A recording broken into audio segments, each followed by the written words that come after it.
हमारा क्लास है BA first year का फर्स्ट पेपर आहार एवं पोषण विज्ञान। आहार एवं पोषण विज्ञान का हमारा अगला टॉपिक है फास्फोरस। खनिज लवणों के बारे में आप पढ़े हैं। खनिज लवणों में आपको बताया गया है कि दो भागों में बांटा गया है, मुख्य खनिज लवण तथा गौण खनिज लवण। मुख्य खनिज लवण में आपको कैल्शियम के बारे में बताया जा चुका है, तो मुख्य खनिज लवण का ही अगला खनिज लवण है फास्फोरस। कैल्शियम की ही तरह फास्फोरस का भी उतना ही रोल है जितना कैल्शियम का।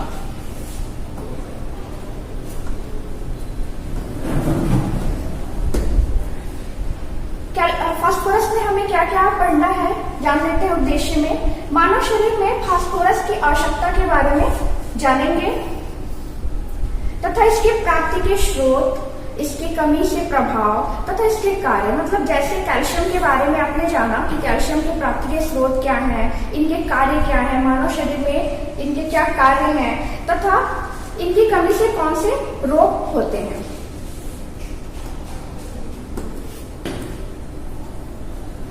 फास्फोरस का महत्व। फास्फोरस का मानव जीवन में क्या महत्व है इसके बारे में जानेंगे। कैल्शियम की ही तरह फास्फोरस भी हमारे शरीर में उतना ही महत्वपूर्ण है जितना कि फास्फोरस उतना ही महत्वपूर्ण है जितना कि कैल्शियम।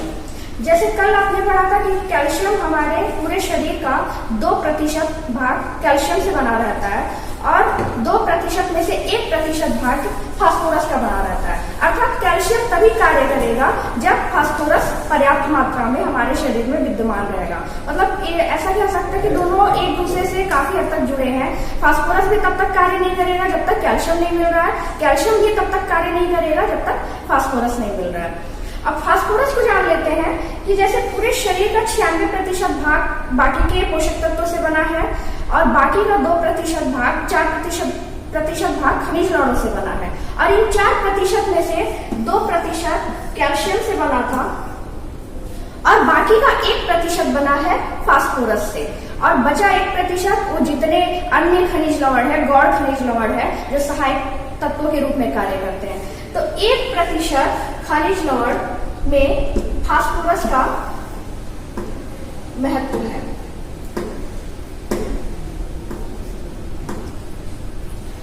अब पूरे शरीर में 1% भाग फास्फोरस का है।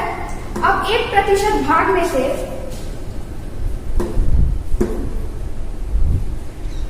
1% भाग का 80% भाग कैल्शियम के साथ मिलकर कार्य करता है। अर्थात पूरे 1% भाग जो है फास्फोरस का, उसका 80% भाग कैल्शियम के साथ मिलकर कार्य कर रहा है। और ये कैल्शियम के साथ मिलकर कौन सा कार्य कर रहा है? जैसे अस्थियों का निर्माण कर रहा है, दांतों का निर्माण कर रहा है। तो जब तक फास्फोरस कैल्शियम के साथ कार्य नहीं करेगा तब तक कहीं ना कहीं निर्माण का कार्य बाधित रहेगा, निर्माण का कार्य नहीं हो पाएगा। तो 80% फास्फोरस हमारे अस्थियों तथा दांतों में मौजूद है, उसमें कार्य कर रहा है कैल्शियम के साथ मिलकर। बाकी बचा 20% कैल्शियम और फास्फोरस हमारे शरीर के कोमल तंतुओं में बने रहते हैं, कोमल तंतुओं का संरक्षण करते हैं और उनमें मौजूद रहते हैं। एक प्रौढ़ व्यक्ति के शरीर में लगभग 400 से 700 ग्राम फास्फोरस उपस्थित रहता है। अगर देखा जाए कि कौन से व्यक्ति के शरीर में कितनी मात्रा में फास्फोरस की मात्रा उपस्थित रहती है, तो एक प्रौढ़ व्यक्ति के शरीर में 400 से 700 ग्राम फास्फोरस की मात्रा उपस्थित रहती है। जैसा कि पिछले क्लास में आपने पढ़ा था कि एक शिशु जब जन्म लेता है तो उसके शरीर का भार करीब 3 से 3.5 kg रहता है। वही शिशु जब बड़ा हो जाता है तो उसके शरीर का भार काफी बढ़ जाता है। तो जन्म के बाद जब उसके शरीर का भार 3 से 3.5 kg है तो उसके शरीर में 27 से 28 ग्राम कैल्शियम पाया जा रहा है। और ये कैल्शियम सिर्फ कैल्शियम अकेले कार्य नहीं कर रहा है, साथ में फास्फोरस भी मिलकर कार्य कर रहा है। अब वही शिशु जब एडल्ट हो जा रहा है तो उसके शरीर में 1000 से 1100 ग्राम कैल्शियम उपस्थित हो जा रहा है। तो उस समय भी कैल्शियम अकेले नहीं रह रहा है, उसके साथ फास्फोरस की मात्रा भी उपस्थित है। अब आते हैं फास्फोरस के कार्य पर। फास्फोरस के हमारे शरीर में क्या कार्य हैं, अभी तक जान लिए उसके महत्व के बारे में कि फास्फोरस का मानव जीवन में क्या महत्व है, शरीर में क्या महत्व है, ये कैसे कार्य करता है। अब आते हैं कार्यों पे कि फास्फोरस शरीर में किस प्रकार से क्रिया करता है। पहला है हड्डियों एवं दांतों के निर्माण का काम कैल्शियम तथा फास्फोरस मिलकर कर रहे हैं, क्योंकि कैल्शियम वाले क्लास में भी बार बार फास्फोरस का नाम आया था और फास्फोरस वाले क्लास में भी बार बार कैल्शियम का नाम आ रहा है। तो कहीं ना कहीं दोनों एक दूसरे से जुड़े हुए हैं। ये दोनों तब तक कार्य नहीं करेंगे जब दोनों का एक संबंधित एक हिस्सा नहीं रहेगा, अर्थात 1% अगर कैल्शियम है तो 1% फास्फोरस का भी होना महत्वपूर्ण है। तो निर्माण का कार्य गर्भाधान से प्रारंभ हो जा रहा है, अस्थियों का निर्माण, दांतों का निर्माण। तो कैल्शियम निर्माण का कार्य कर रहा है, तो कैल्शियम का अवशोषण तभी होगा जब उसके साथ फास्फोरस है। तो फास्फोरस और कैल्शियम मिलकर हड्डियों एवं दांतों का निर्माण कर रहे हैं। फिर है कार्बोज के चयापचय में सहायक। फास्फोरस के मॉलिक्यूल में बहुत सारे ऐसे हाइड्रोजन आयन होते हैं जो कार्य करने में बहुत ज्यादा सक्षम होते हैं। तो इससे क्या होता है, कार्बोज के चयापचय में बहुत ही आसानी होती है। उसमें जो हाइड्रोजन के मॉलिक्यूल होते हैं उससे क्या होता है कि कार्बोज का चयापचय हो जाता है। और ये कहीं ना कहीं कार्बोज का चयापचय कैल्शियम भी कर रहा था, कैल्शियम तथा फास्फोरस मिलकर कार्बोज का चयापचय कर रहे हैं। फिर है अम्ल क्षार के संतुलन में सहायक। अम्ल तथा क्षार का संतुलन भी फास्फोरस के द्वारा ही हो रहा है और फास्फोरस तब तक कार्य नहीं करेगा जब तक कैल्शियम की पर्याप्त मात्रा उसके साथ संबंधित नहीं रहेगी। फिर है पौष्टिक तत्वों के परिवहन में सहायक। हमारे शरीर में जो वसीय अम्ल होते हैं तो वसा और फास्फोरस मिलके फास्फोलिपिड बनते हैं। तो फास्फोलिपिड जब बन रहे हैं तो शरीर में जितने पौष्टिक तत्व हैं उनका परिवहन करने का कार्य करता है, अर्थात रक्त के सीरम तक सारे पौष्टिक तत्वों को पहुंचाने का कार्य फास्फोरस और वसा मिलकर कर रहे हैं, जो कि फास्फोलिपिड में परिवर्तित हो जा रहे हैं। जैसे फॉर एग्जाम्पल एक स्वस्थ व्यक्ति के शरीर में 2 से 4% तक उनके रक्त के सीरम में 2 से 4% तक फास्फोरस की मात्रा उपस्थित रहती है प्रति 100 ग्राम। वहीं अगर बच्चों को देखें तो बच्चों में वयस्कों की अपेक्षा अधिक रहता है, यानी 4 से 5 mg प्रति 100 ग्राम उनके ब्लड में फास्फोरस पाया जाता है, रक्त के सीरम में फास्फोरस पाया जा रहा है। तो फास्फोलिपिड एक साथ मिलकर शरीर के प्रत्येक पौष्टिक तत्वों को रक्त के सीरम में पहुंचाने का कार्य करते हैं। फिर है ऊर्जा उत्पादन क्रिया में सहायक। हमारे शरीर में यकृत तथा मांसपेशियों में ग्लाइकोजन संग्रहित रहता है। कार्बोज के द्वारा जो भी हम पोषक तत्व ग्रहण कर रहे हैं वो ग्लाइकोजन के रूप में हमारे यकृत तथा मांसपेशियों के आसपास हमेशा सुरक्षित तथा संग्रहित रहते हैं। जब कभी ऐसा कंडीशन आ जाता है, जैसे हम व्रत हैं, यात्रा कर रहे हैं, या फिर ऐसा कभी सिचुएशन आ गया कि हमारे शरीर को ऊर्जा नहीं मिल रही है किसी मतलब लगातार नहीं, एक दिन या फिर कुछ घंटे के लिए, तो हमारे शरीर में जो ग्लाइकोजन उपस्थित रहते हैं वो ग्लूकोज में परिवर्तित होकर हमारे शरीर के विभिन्न हिस्सों को ऊर्जा देते हैं। और ये ग्लूकोज परिवर्तित तभी होगा जब हमारे शरीर में फास्फोरस की मात्रा पाई जाएगी, अर्थात शरीर में जो भी हमारे शरीर में ग्लाइकोजन उपस्थित है यकृत तथा मांसपेशियों के आसपास, ये ग्लूकोज में फास्फोरस के द्वारा परिवर्तित हो रहे हैं और यही ग्लूकोज टूट के हमारे शरीर को ऊर्जा दे रहे हैं। फिर है कोशिकाओं के विकास में सहायक। अब कोशिकाओं के विकास में सहायक भी वसीय अम्ल तथा फास्फोरस मिलकर कर रहे हैं, जो कि फास्फोलिपिड बन रहे हैं। फास्फोरस तथा वसीय अम्ल फास्फोलिपिड बन के काम कर रहे हैं, तो कोशिकाओं के विकास में सहायक हो रहे हैं। अर्थात जो भी हमें वसा के द्वारा ऊर्जा मिल रही है और हमारे शरीर में संग्रहित रह रही है, और फास्फोरस, ये दोनों मिलके कोशिकाओं का निर्माण कर रहे हैं तथा उनके विकास में सहायता प्रदान कर रहे हैं।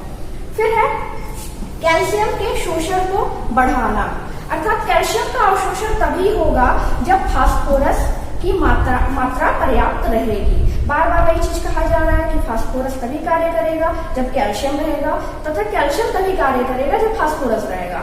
क्योंकि दोनों का एक संबंध का रिलेशन होता है, एक संबंध का जुड़े हुए हैं एक दूसरे से। फिर तो कैल्शियम के शोषण को बढ़ावा देना, तो कैल्शियम का अवशोषण हमारे शरीर में तभी होगा जब फास्फोरस पर्याप्त मात्रा में हम ग्रहण कर रहे हैं। तो फास्फोरस को पर्याप्त मात्रा में ग्रहण करने के उपरांत ही कैल्शियम अपना कार्य करेगा। अर्थात अगर हम ये सोच रहे हैं कि कैल्शियम की पर्याप्त मात्रा हम ले लें और उससे कार्य हो जाएगा, तो कहीं ना कहीं कैल्शियम के साथ फास्फोरस का भी रहना उतना ही आवश्यक है।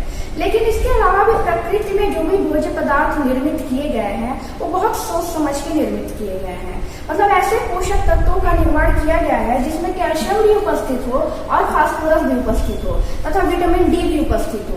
ये तीनों जब एक साथ रहेंगे तो तीनों मिलकर एक साथ एक ही क्रिया करते हैं।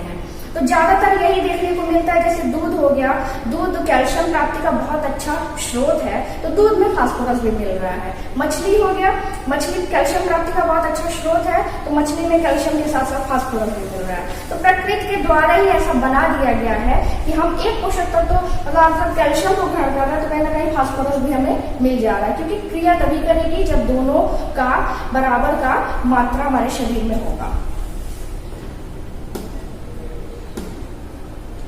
अब आते हैं प्राप्ति के साधन पर।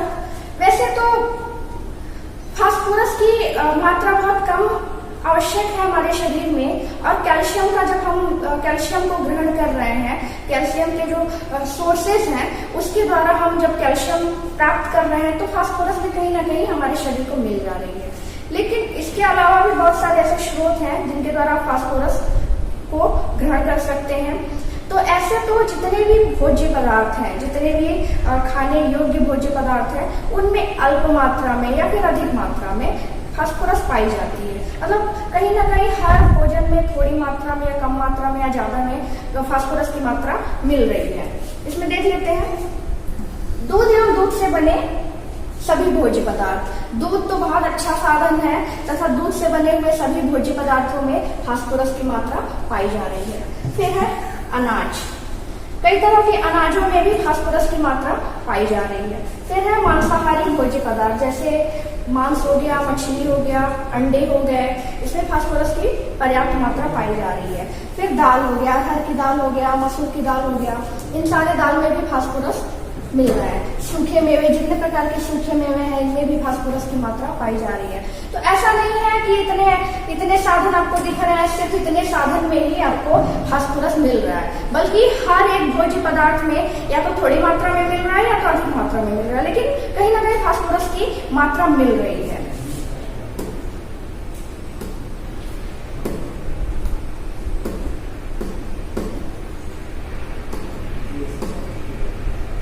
अब आते हैं फास्फोरस की कमी के प्रभाव।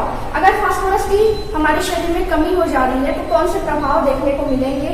जैसे कैल्शियम के प्रभाव देखने को मिले थे, कैल्शियम की कमी से जो प्रभाव देखने को मिले थे, कहीं ना कहीं फास्फोरस की कमी से भी वही प्रभाव देखने को मिल रहा है। जैसे है भूख न लगना,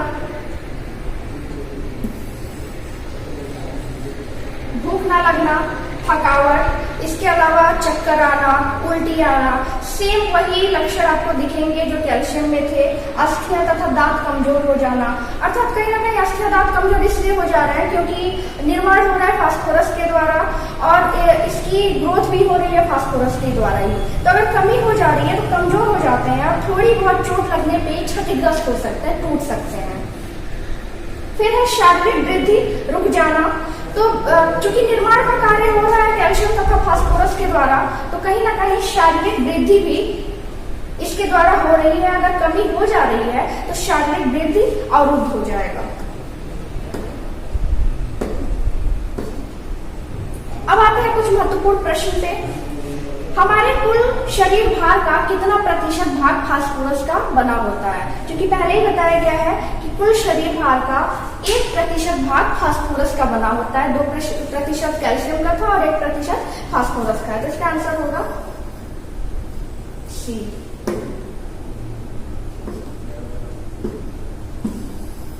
फिर है अगला, सबसे अधिक फास्फोरस की मात्रा पाई जाती है गाय का दूध, भैंस का दूध, संपूर्ण दूध पाउडर, वसा रहित दूध पाउडर। तो सबसे ज्यादा अगर फास्फोरस की मात्रा पाई जाती है तो वसा रहित दूध पाउडर में पाई जाती है। फिर है फास्फोरस का अवशोषण किस भाग में होता है? अमाशय, छोटी आंत, बड़ी आंत, इनमें से कोई नहीं। तो फास्फोरस का अवशोषण छोटी आंत में होता है, तो इसका आंसर होगा बी। फिर है शरीर में उपस्थित कुल फास्फोरस का कितना प्रतिशत भाग हड्डियों एवं दांतों में रहता है। तो पूरे हमारे शरीर में जो 1% खनिज लवणों में से फास्फोरस उपस्थित है, उसमें से 80% भाग अस्थियों एवं दांतों में फास्फोरस उपस्थित रहता है। तो इसका आंसर होगा सी।